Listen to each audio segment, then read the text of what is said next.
O povo de Deus entrou de uma maneira extraordinariamente poderosa na terra prometida. Deus falou e a água parou. Depois eles edificaram um memorial para que se lembrassem sempre desse grande poder que os acompanhava. Mas por que será que logo em seguida Deus não mostrou o seu poder logo de cara quando tiveram que conquistar a primeira cidade, a cidade de Jericó? E por que será que tiveram que rodear as muralhas durante 7 dias sem fazer nada? E por que será que no 7º dia ainda tiveram que rodear as muralhas por mais 7 vezes antes de começar a batalha? Será que é porque o 7 é um número de sorte? Não tem nada a ver com isso. Embora a gente saiba que o 7 é o número da perfeição de Deus. Aparece muitas vezes nas escrituras, 7 selos, 7 taças, 7 cidades do Apocalipse.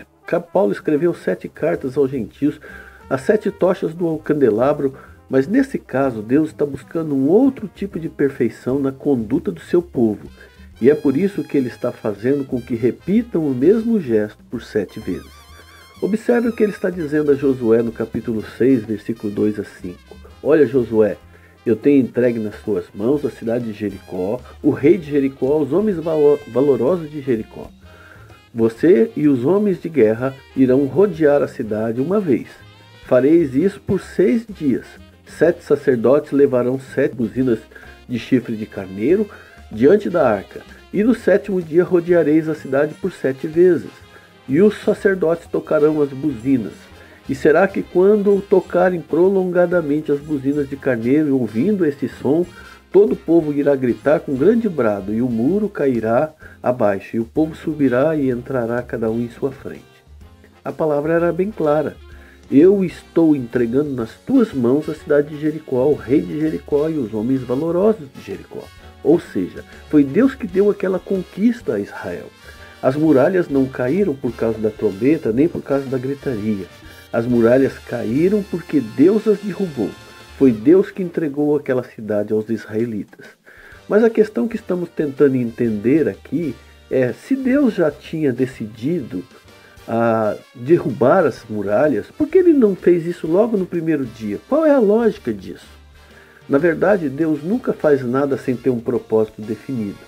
E ele nunca deixa a gente no vácuo quando nós procuramos resposta com o coração sincero e com uma mente aberta. Então, se você observar bem o capítulo 6 de Josué, vai perceber que existe uma lógica, uma didática, um ensinamento para o povo, uma lição que deveria ser aprendido, se eles respeitassem a orientação do Senhor. Então tudo sairia conforme tinha sido prometido por ele. E para ser sincero, Deus nem estava pedindo nada que fosse de grande esforço físico da parte deles, mas de exigir autocontrole, obediência e determinação, porque ninguém devia gritar, ninguém podia falar alto, aliás, não podia falar coisa alguma, era para ficar de bico calado. A única coisa que Deus desejava da parte deles era que obedecessem, sem questionar, e que confiassem, mesmo sem entender. Deus queria que eles permanecessem em silêncio, mesmo estando debaixo de vaia, de xingamento, de zombaria por parte dos habitantes de Jericó. Eles deveriam obedecer calados, confiar sem questionar. Essa era a parte deles. E não era todo o povo de Israel que ia rodear as muralhas da cidade. Os convocados foram os homens de guerra, os sacerdotes para levar a arca e os sacerdotes para tocar o shofar, que era um berrante feito com chifre de carneiro. E a ordem era essa: levante de madrugada, prepare-se para a guerra, mas vocês não vão lutar. Vocês vão fazer é dar uma volta completa ao redor da cidade, boca fechada, só as trombetas serão ouvidas. Façam isso e voltem para o acampamento em silêncio. E assim, a metade dos soldados marchavam na frente, em silêncio. Atrás deles vinham os sacerdotes com as 7 trombetas. E atrás das trombetas vinha a Arca da Aliança. E atrás da Arca da Aliança vinha a outra metade dos soldados, homens de guerra, que deram apenas uma volta nas muralhas e voltaram para o acampamento em silêncio. E assim rodearam outra vez a cidade no 3º dia, e no 4º dia, e no 5º dia, e no 6º dia, e sempre voltavam para o acampamento em silêncio. Agora tenta imaginar a dificuldade que foi para o Josué explicar esse plano esquisito para o povo. Imagina quanta murmuração deve ter surgido no meio do povo. Conseguir colocar na cabeça dura daquela gente que o jeito de Deus é sempre melhor, mesmo que de início a gente não consiga entender bem, não deve ter sido uma tarefa fácil. Imagina a dificuldade de convencer os soldados a ficar calados, aguentando as ofensas, a zombaria do pessoal da muralha. Mas sabe o que Deus estava fazendo ali com aquele povo? Deus estava testando a fé que eles diziam ter, a fé e a obediência. Porque não adianta a gente dizer que crê, que tem fé, se a gente não obedece. As duas coisas têm que andar juntas. Pode ter certeza de uma coisa, meus irmãos, o mais difícil ali nem era ficar em silêncio, nem era ter que suportar a ofensa ou levantar de madrugada ou carregar uma arca pesada. O mais difícil ali era ter que manter a fé para continuar fazendo aquilo, mesmo sem entender aquilo. E ainda acreditar que Deus tinha um propósito naquilo e que aquilo não era em vão. Essa era a provação mais difícil. Obedecer. Obedecer quando a lógica parece ser outra é um dos exercícios mais difíceis da vida cristã. E quando chegou no 7º dia, em que a ordem foi para rodear a cidade mais uma vez, e mais uma vez, e mais uma vez, e mais uma vez, e mais uma vez, imagino que a zombaria foi total. A galera da muralha foi ao delírio.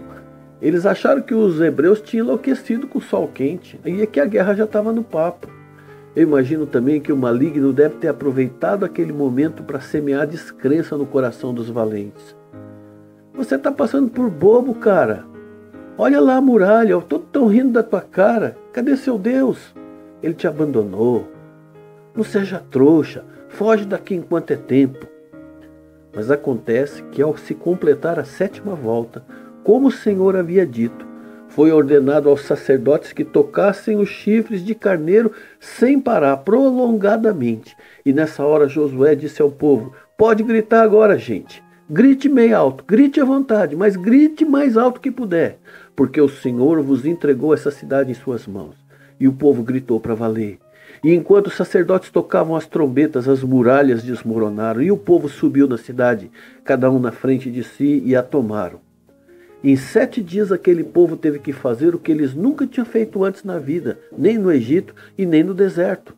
Eles tiveram que exercitar a sua fé, eles tiveram que persistir e eles tiveram que obedecer. Agora, será que se Deus testasse a minha fé ou a sua fé por 7 dias, nós conseguiríamos chegar até o final desse tempo sem pensar em desistir? Meu irmão e minha irmã, por lutas e provações todos nós vamos passar. Mas saiba que a vitória não está ao alcance daquele que é mais sábio, daquele que é mais forte, daquele que é mais experiente. A graça de se chegar à vitória pertence àqueles que obedecem, àqueles que perseveram, àqueles que confiam nas promessas do Senhor. Pela fé caíram os muros de Jericó, sendo rodeados durante 7 dias. Disse Hebreus 11:30. Creia e obedeça, e muitas vitórias virão em sua vida. Que o Senhor te abençoe.